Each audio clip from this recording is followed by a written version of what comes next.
I think a lot of people thought that with the current committees and all the things going on and how everything's being reported, there was no hope for BLA approval. There was no hope for all kinds of things. And today we had an enormous win that is largely going under the radar for right now. Today, VRBPAC met because of variant selection as a part of this, and ACIP is going to handle the recommendations. So if you're worried about the recommendations, we're going to be doing that the next month. So right now, though, the big win today, the thing that really would catch you off guard, is that I had put together an article. Well, it's actually a presentation. It didn't get made into an article yet that we presented. It was our third time presenting 3 out of 4 meetings for variant selections we presented at, and we presented at 2 other non-COVID meetings too. And we've been very fortunate to have a little bit of influence each time in a way that people are constantly thinking there's some trick or game to it. But what we did this time that is so huge is we got a whole bunch of traction to move away from treating COVID like a seasonal virus. My feeling is that we need to be having these conversations, whatever the time frame is, to get something at the beginning of the summer, not the end of the summer, available for those who want it. If they want it in the fall, it's still available. So from my perspective, I would say it's maybe okay to stay with the current formulation for the summer, but we definitely should relook at it.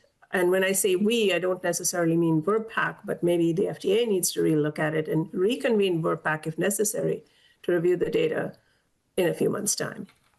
Dr. Ware, do you have any comments in terms of relooking at the data?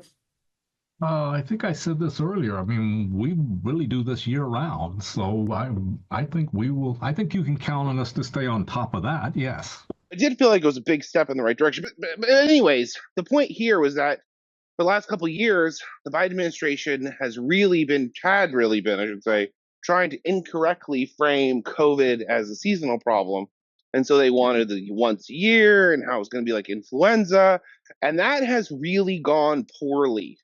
Like that is really no nice way to say it. You think? Yeah, it's gone very poorly. So this thing today really represented a pretty significant shift in policy change, the direction that no one thought we would go. And the reason we want to stick with JN1 right now, which they did ultimately vote on, though we're going to get more voting from CBER on that in the coming days. But what it comes down to is that the reason we want to stick with JN1 right now is that getting a variant update right now is only a requirement because we're trying to fit into the seasonal system. As soon as we're outside of that seasonal approach, we don't need to pick a variant right now. We only need to pick a variant when it is very clear one variant is dominating over the next. And the problem with LP81 is it's a bit of a flash in the pan. It's replacing XEC very quickly. And Novavax presented some really good data that variants really don't last more than 14 weeks. So if you consider the time it takes to see a variant come, choose that variant, manufacture this vaccine, and this is something I've been talking about for years, so this is not like a new idea. I've been talking about this since 2022. If you consider all this time, by the time you produce the vaccine, that vaccine is going to go up against a variant that has immune evasion to the vaccine you just created, because that's the nature of the process.